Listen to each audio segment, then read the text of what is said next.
भगवान के लिए तुम यहाँ से फौरन ही चली जाओ, जगमोहन गिड़गिड़ा के बोले। दूसरी आवाज़ किसी औरत की थी। उसने मुलाजिम को बुलाने के लिए घंटी बजाई। घंटे की आवाज़ बाहर गूंजी। फिर वो औरत शायद दूसरे कमरे में चली गई थी। मैंने चापों से अंदाज़ा किया। ये गुफ्तगू मुझे सख्त गिरा गुजरी थी और बेहद पुरस्कार से भी लगी थी। मालूम नहीं कि क्या मामला था। जगमोहन साहब ने एक नहीं 3 कत्ल किए थे। वो कौन थे?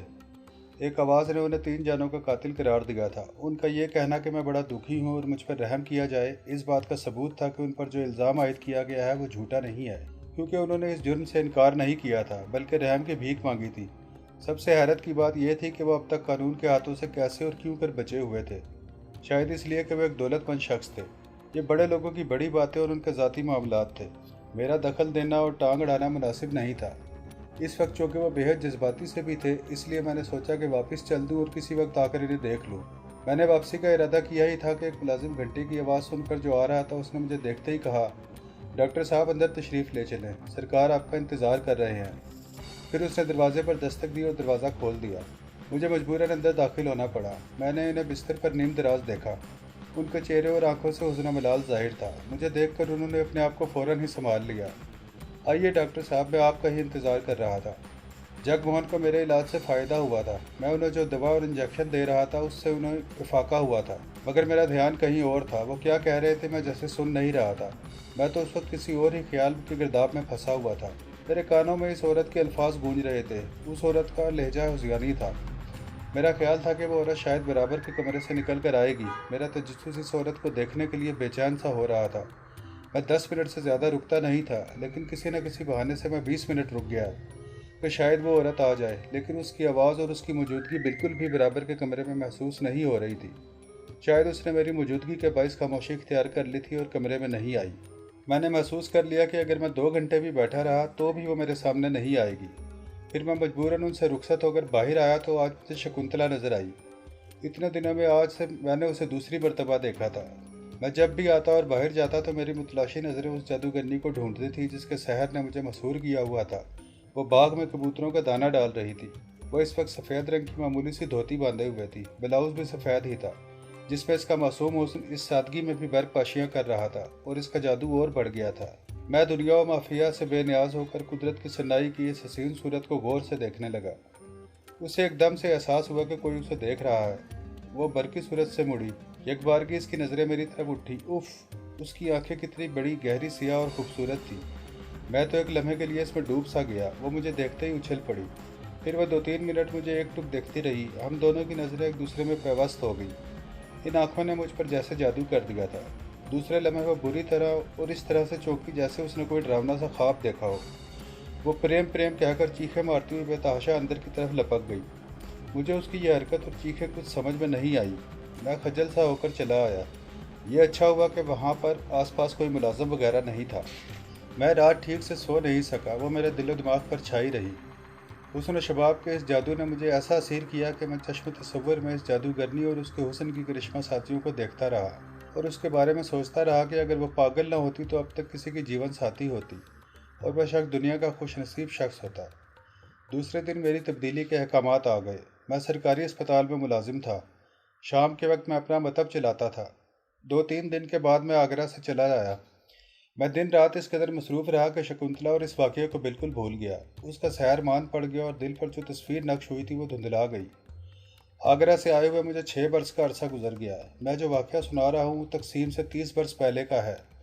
गर्मियों के दिन थे। मेरी तब्दीली कराची से जैकबाबाद सिंध में हो गई। सिंध खसूसन जैकबाबाद की गर्मी तो सारी दुनिया में मशहूर थी और आज अब भी है, लेकिन इस वक्त तो गर्मी और भी क़यामत की थी। मैं अंदरूने सिंध जाना नहीं चाहता था, इसलिए मैंने बड़ी कोशिश की कि मेरा तबादला मनसूख कर दिया जाए, लेकिन मुझे कामयाबी ना हुई तो मैं बड़ा दिल बर्दाश्ता हुआ। फिर मुझे एक और सूरत नज़र आई और उसका सिवा चारा भी नहीं था। इसका मशवरा एक सिंधी दोस्त ने दिया था। मैंने 3 महीने की रुखसत ली और घर चला आया। मई का महीना था। गर्मी अपने शबाब पर थी। उस रोज़ तो गर्मी कुछ ज़्यादा ही थी। सारा दिन लू चलती रही। शाम से कुछ देर पहले मैं घर से निकला ताकि सैर और हवाखोरी हो जाए। मैं यूँ भी शाम से करीब और सैपैट ढलते ही घर से निकल जाता था। मैं मोंटगोमरी हॉल की तरफ बढ़ा। उसके सामने लॉरेंस गार्डन था और यहाँ गर्मी की शामों में बड़ी रौनक, चहल पहल और रंगीनी होती थी। तकरीबन सारा शहर उमड़ आता था, क्योंकि पूरे शहर में यह सबसे खूबसूरत और सबसे बड़ा गार्डन था। जिसे बल्दिया ने खूबसूरत बनाने में कोई कसर नहीं उठा रखी थी। मैं लॉरेंस गार्डन के दरमियान में एक बेंच पर बैठा हुआ सैर का लुत्फ उठा रहा था। सैर व तफरी की गर्ज से आने वालों का तांता बंधा हुआ था। उनमें न सिर्फ हर तबके के लोग जोक दर जोक आ रहे थे, बल्कि बच्चे और औरतें भी शामिल थीं। अंग्रेज़ औरतें भी थीं। हिंदुस्तानी लड़कियां और औरतें भी खूब सज धज कर आई थीं। मैं मशरिक़ और मगरिब के हुस्न का मवाजना कर रहा था। औरत कहीं की भी हो, औरत ही होती है। उसमें बेपनाह मकनातीसी कशिश होती है। सिंध में ये बात न थी। 6 बरस तक सिंध में रहकर आया तो हुस्न परस्त होकर रह गया था। मैं हसीन रंगीन नज़ारों में खोया हुआ था कि पीछे से किसी ने मेरे कंधे पर हाथ रख दिया। मैं उस पर हैरान हुआ कि यह किसका हाथ हो सकता है। ख्याल आया कि शायद किसी ऐसी मरीज़ा का हो जो मेरे ज़ेरे इलाज रही हो, लेकिन मेरी किसी मरीज़ा से बेतकल्लुफ़ी न थी। एक मुतरन्नम सी आवाज़ ने मुझे मुखातिब किया, डॉक्टर शाह जी। मैंने गर्दन घुमाकर देखा तो नज़रों को यकीन नहीं आया। ऐसा लगा जैसे कोई सुंदर सा सपना देख रहा हूँ। शकुंतला अपनी पूरी रानाइयों और दिल आवेजियों से खड़ी मुस्कुरा रही थी। उसकी आंखों में जैसे बरकी कुमकुमे रोशन थे। मैं फ़ौरन ही उठ खड़ा हुआ।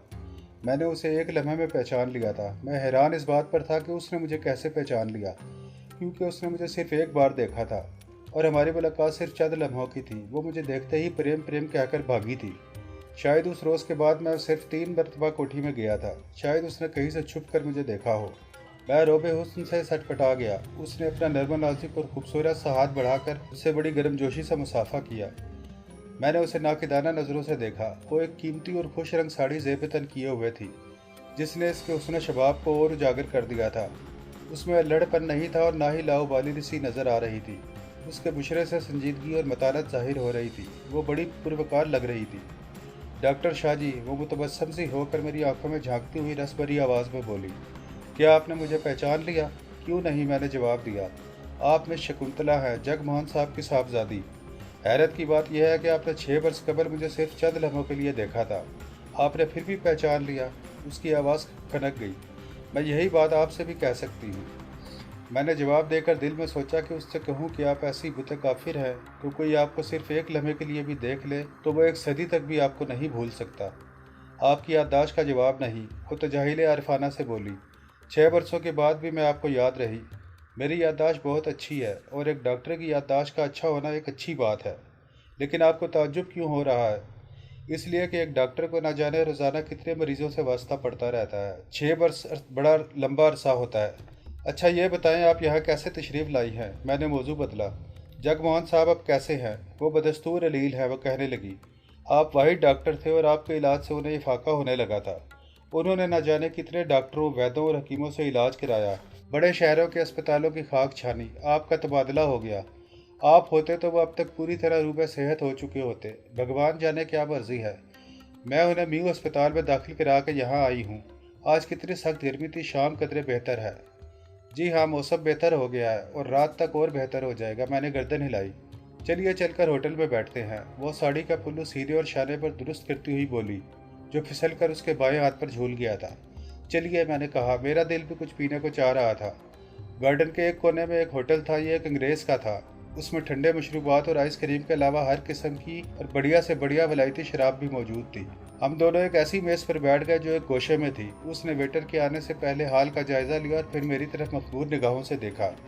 डॉक्टर, आप क्या पीना पसंद फरमाएंगे? यहाँ हर किस्म की शराब मौजूद है, विस्की, शैम्पियन या बियर। आप जानती हैं कि मैं मुसलमान हूँ, मैंने जवाब दिया। मुसलमानों में शराब हराम है, लेकिन मैं कुछ ऐसे मुसलमानों को जानती हूँ जो शराब से शुगल करते हैं। वो बोली, अच्छे और बुरे हर मज़हब और फ़िरके में होते हैं। मैंने कहा, मैंने भी ऐसे हिंदुओं को देखा है जो गौ माता का गोश्त बड़े ज़ौक़ व शौक़ से खाते हैं। मुझे भी ना शराब पसंद है और ना शराबी लोग। शकुंतला बोली, मैंने इसलिए पूछा कि शायद आप शौक़ फरमाते हो। मैं आइसक्रीम मंगवा लेती हूँ। वक्त और मौसम के लिहाज से यह ज़्यादा मुनासिब रहेगा। वेटर आया तो उसने मेरी पसंद की आइसक्रीम वनीला और अपनी पसंद की चॉकलेट आइसक्रीम मंगवाई। रस्मी बातों का सिलसिला चलता रहा। उसने सिंध की तहजीब और माशरत के बारे में बड़ी दिलचस्पी से सवालात किए। इस गुफ्तगू के दौरान मैं उसके चेहरे और सरापे को नज़रों में जज्ब करता और उसकी झील जैसी आंखों की गहराइयों में डूबता और निकलता रहा। वो रात की रानी की तरह महक भी रही थी। उसके जिस्म से फूटती सूंधी सूंधी खुशबू की महक और कुर्ब ने मुझ पर जैसे जादू कर दिया था। वो एक जादूगरनी ही थी जिसके सहर ने मुझे असीर कर लिया था। मेरा दिल कर रहा था कि इसी तरह सदियां बीत जाएं। दिन डूबकर शाम की आगोश में चला गया। आइसक्रीम के कोई 2-3 दौर चले, फिर मुझे अचानक याद आया कि एक मरीज़ को देखने जाना है। वक्त हो रहा है। जब आइसक्रीम का तीसरा दौर ख़त्म हुआ तो मैंने कहा, क्या मुझे इजाज़त है, क्योंकि एक मरीज़ को देखने जाना है। इजाज़त ही इजाज़त है, वो दिल फरेब अंदाज से मुस्कुरा कर बोली। मैं एक बहुत ही अहम मसले पर जो मेरी ज़ात से मुतल्लिक है आपसे गुफ्तगू करना चाहती हूँ। आपको अगर जहमत ना हो तो कल शाम 6 बजे इसी जगह मिले तो मैं आपसे कुछ अर्ज़ करूँ।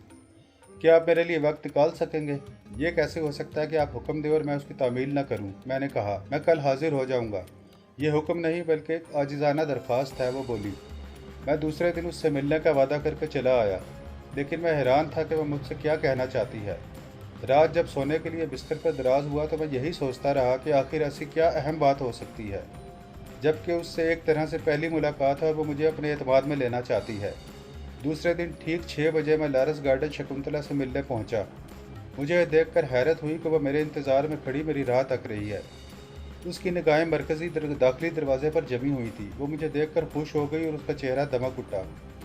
उसने कहा कि होटल मुनासिब जगह नहीं है क्योंकि उसकी तमाम मेज़ें भरी हुई हैं।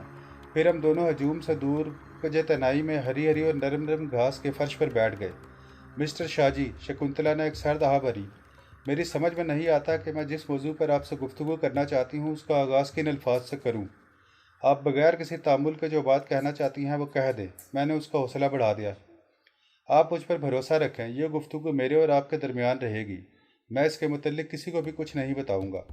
मेरी बातें सुनकर आप ज़रूर मुझे पागल समझेंगे। वो चंद लम्हों के तवक्कुफ़ के बाद धीरे से बोली, लेकिन मैं हरगिज़ पागल नहीं हूँ और ना ही कभी मैं पागल थी, लेकिन मुझे पागल मशहूर कर दिया गया था। और मैं इस बात को मानता और समझता हूँ कि आप पागल नहीं हैं, लेकिन लोग आपको देख कर पागल हो जाते हैं। आखिरी जुमला मेरी ज़ुबान से गैर इरादी तौर पर निकल गया। आप शायराना मिजाज भी रखते हैं, वो धीमी सी मुस्कुराहट से बोली और संजीदा हो गई। इस गुफ्तगू से पहले मैं आपसे एक इल्तिजा करती हूँ। आपको इस बात की इजाज़त है कि आप मुझे पागल ही तस्वुर करें, मगर फिर भी आप मेरी बात अव्वल से आखिर तक गौर से और ध्यान से सुने, क्योंकि यह बहुत ही अहम है। इसके बाद आपको इख्तियार है कि इसे दुरुस्त समझे या ना समझे। मैं आपको किसी भी बात के लिए मजबूर नहीं करूँगी। आप मुतमईन रहें, मैंने उसे दिलासा दिया। मैं आपकी हर एक बात सुनने के लिए तैयार हूँ। ये एक ऐसा राज है जो मैं आप पर आश्कार कर रही हूँ। वो सरगोशी के अंदाज में धीमी आवाज़ में बोली। उसका ताल्लुक सिर्फ मेरी और आपकी ज़ात से है। मैं उसकी बात सुनकर चौंका और मुझे बड़ी हैरत हुई, लेकिन मैंने अपनी ज़ुबान से कुछ नहीं कहा। मिस्टर शाहजी, चंद लम्हों तक गहरी खामोशी रही। फिर उसने खुद ही खामोशी को तोड़ते हुए कहा, आप तो ये जानते हैं कि मेरा नाम शकुंतला है। आप शायद इस बात का यकीन नहीं करेंगे क्योंकि आप मुसलमान हैं। आपके मज़हब में दूसरे जन्म को माना नहीं जाता। बहरहाल आप मेरी बात मान लें, ये मेरा दूसरा जन्म है। पहले जन्म में मेरा नाम सरस्वती था। मेरा बाप एक मंदिर का पुजारी था। ये जिस वादी में वाक़ था उसके पहाड़ निहायत सरसब्ज और शादाब थे। उसका हुस्न दिल के गहराइयों को छू लेता था। उस वादी में सुनहरी घास उगती थी जिस पर जा बचा सदा रंगों के खुदरू फूलों की चादरें बिछी रहती थी। इन फूलों पर खुश रंग तितलियों का जमघटा भला मालूम होता था। ये एक ऐसा दिलकश नज़ारा होता था कि देखने वालों को इसका जादू असीर बना लेता था। मंदिर से 50 गज के फासले पर पहाड़ के दामन में फैरोजी रंग की एक खुशनुमा गहरी झील थी, जिसमें एक बुलंद और शानदार आबशार गिरता था। यह झील उस वादी में बिल्कुल ऐसी मालूम होती थी जैसे सोने की खुशनुमा अंगूठी के दरमियान फेरोजा जड़ा हो। उस नीले रंग की झील में नन्ही नन्ही सुनहरी मछलियों का तैरना सोने पर सुहागे का काम देता था। दिल को मोह लेने वाला मंजर होता था। सुबह के वक्त जब झील पर मैं पानी भरने के लिए जाती तो इन छोटे छोटे खूबसूरत रंगीन परिंदों के गीत सुनकर मुझ पर एक अजीबो गरीब सा वजद तारी हो जाता था। मैं एक अजीब सा कैफ महसूस करती जिसे मैं अल्फाज में बयान नहीं कर सकती। रात के वक्त हवा के हल्के और खुशगवार झोंके आबशार की आवाज़ के साथ मिलकर एक दिल नशीन सूरत इख्तियार कर लेते थे। उस वक्त ऐसा मालूम होता था जैसे कोई नामालूम मुगनिया अपने सोजो साज से मौसीकी की ताने उड़ा रही हो। कितनी फरज सी न सिर्फ दिलो दिमाग में बल्कि पूरे जिस्म में महसूस होती थी। दिल करता था कि ये मुधर मुधर सुर सारी रात फजा में गूंजते रहे। मंदिर के दाईं जानिब हमारा छोटा सा गौशाला था और बाईं जानिब हमारी सुकूनत के लिए कोठरियाँ बनी थी। मंदिर के पिछवाड़े की ज़मीन में मेरा बाप खेती बाड़ी करता था और खेतों के अख्ताम पर एक फराख और ढलवान रास्ता भी था। यहाँ से तकरीबन 2 मील के फासले पर एक नदी भी थी जिसके दूसरे किनारे पर एक गांव आबाद था। नदी पायाब थी। उस रास्ते से हम लोग कभी कभी गांव जाते थे और सामान्य रस वगैरह खरीद कर वापस आ जाते, और गांव के लोग भी उसी रास्ते पर महीने के नौचंदी इतवार को इस मुकद्दस झील में स्नान करने के लिए आते थे। काश मुझे और बातों की तरह उस पहाड़ी और वादी का नाम भी याद होता। मेरी उम्र उस वक्त 18 बरस की होगी। मौसम सरमा का आगाज़ था। रात को खूब बर्फ़बारी हुई। सुबह बेदार होने के बाद जब मैंने बाहर देखा तो पहाड़ और दरख्त बर्फ से सफ़ेद हो रहे थे। ऐसा लग रहा था कि सफ़ेद बुर्राक से चादर बिछा दी गई हो। तमाम वादी भी रूई के गालों से ढकी हुई मालूम होती थी। मैं देर तक दूध के उस मंजमद दरिया को देखती रही। जब मैं गौशाला की तरफ गई तो गौशाला के दरवाजे पर कोई चीज़ गठरी की तरह पड़ी हुई देखकर मैंने पिताजी को बुलाया। उन्होंने करीब जाकर देखा और गठरी खोली। एक आदमी शदीद सर्दी की ताप न लाकर बेहोश हो गया था और वो खुशकिस्मती से जिंदा था। हम दोनों ने मिलकर उसे उठाया और अपनी कोठरी में ले जाकर बिस्तर पर लिटा दिया। पिताजी ने मजीद तसल्ली करने के लिए उसकी नब्ज़ टटोल कर देखी और उसके सीने पर दिल की जगह अपना एक कान रख कर दिल की धड़कनें सुनी और मुझसे कहा कि यह जिंदा है। फिर इस पर कंबल और चीते की खालें डाल दी। मैंने जल्दी से आग रोशन की ताकि कमरा गर्म हो जाए और उसके जिस्म को गर्मी पहुंचे। यही एक तदबीर थी जिससे उसके जिस्म में से सर्दी खत्म हो सकती थी। पिताजी ने उसके मुंह में अंगूर का रस टपकाया जो शराब का सा काम देता था। वो सर्दी का कातिल था। वो दूसरे तीसरे दिन बिल्कुल तंदुरुस्त हो गया। उसकी तवानाई और ताकत बहाल हो गई। पिताजी ने हर चंद उससे ऐसे वक्त पर आने का सबब दरियाफ्त किया और उसका हस्ब नसब भी जानने की कोशिश की। उसने जो कुछ बताया वो किसी भी एतबार से तसल्ली बख्श न था। यह जवान नहायत तनोमंद और कसरती बदन का था। उसके पतले पतले होंठ जो कागजी से लगते थे, लेकिन ऐसा लगता था कि उसमें जैसे रस भरा हुआ हो। सुतवा नाक जो उसके चेहरे की खूबसूरती में सुंदरता सा इजाफा थी। साफ और शफाफ आईने की सी चमकीली आंखें जिनमें ऐसा जादू था कि दिल को मुसख्खर कर लेता। वह ऐसे सीने पर सर रख कर उसमें जज़ब हो जाए और बालों में अपनी उंगलियां फेरती रहे। ये सब चीज़ें ऐसी थी जो उसकी आली नस्बी का सबूत देती थी। उसके चेहरे मोहरे और वज़ाकता से यह अंदाज़ा हो जाता था कि वह एक बावकार शख्स है, किसी आला घराने का चश्म चिराग है। वह नहायत गमज़दा और परेशान मालूम होता था। उसे किस बात का सदमा था यह मालूम ना हो सका, क्योंकि उसने बताया नहीं था। वो तो बस एक खोल में बंद था जिसे पिताजी बावजूद कोशिश के तोड़ ना सके। वो चाहता तो इस खोल से बाहर आ सकता था, लेकिन उसने बाहर निकलने की कोई कोशिश नहीं की। उस नौजवान का नाम प्रेम था। वो नहायत मेहनती और जफाकश था। मंदिर और खेती बाड़ी का सारा काम उसने संभाल लिया। उसने कभी काम और मेहनत से जी नहीं चुराया। वो बड़ा जिम्मेदार और फर्शनाज था। वो अपना काम न सिर्फ खुश सलूबी से करता, बल्कि पिताजी की सेवा बड़ी अकीदतमंदी से और एक पुजारी की तरह करता था, जिसके बाइस पिताजी इस पर बहुत मेहरबान हो गए थे और मुझसे कहते थे, प्रेम एक ऐसा अनमोल नायाब हीरा है जो किस्मत वालों को मिलता है। भगवान ने उसे हमारे पास भेजा है। शायद कोई से हमारी बात पसंद आ गई। मुझे प्रेम से प्रेम हो गया था, लेकिन प्रेम का मुझसे प्रेम नहीं हुआ था। अगर उसे मुझसे प्रेम हो गया होता तो वो अपने प्रेम से बहुत फ़ायदा उठा सकता था, लेकिन वह मेरी तरफ निगाह उठाकर भी नहीं देखता था। मैं पहले तो यह समझती थी कि उसे अपनी खूबसूरती और मर्दाना वजहात पर बड़ा नाज है, गरूर तकब्बुर है, इसलिए वह मुझे घास नहीं डालता। कई मरतबा तन्हाई में वो कोठरी में आया था। पिताजी किसी काम से गांव और शहर गए हुए थे। उसकी जगह कोई और नौजवान मर्द होता तो वह जज्बात की रोह में बह जाता। मैं कोई बदसूरत या मामूली सी लड़की ना थी।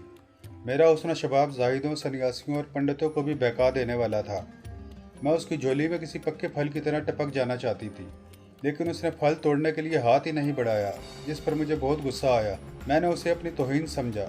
मैंने फैसला कर लिया कि मैं उस पर मेहरबान होकर उसका मान तोड़ दूंगी। मुझे एक दिन इस बात का एहसास हुआ कि वो बहुत नेक और शरीफ शख्स है। वो मेरी बहुत इज्जत करता है, इसलिए कि मैं उसके मोहसिन की बेटी हूँ, वरना उसके लिए मुझे एक फूल की तरह मसल देना चंदा मुश्किल ना था। वो कठोर दिल भी न था, इसलिए वो मुझसे प्रेम नहीं करता था कि शायद मैं उसे पसंद नहीं करती। मेरा पिताजी को मेरी शादी की बड़ी फिक्र लाहक थी। मेरे लिए बहुत सारे रिश्ते आए थे, लेकिन उन्हें पसंद नहीं आए।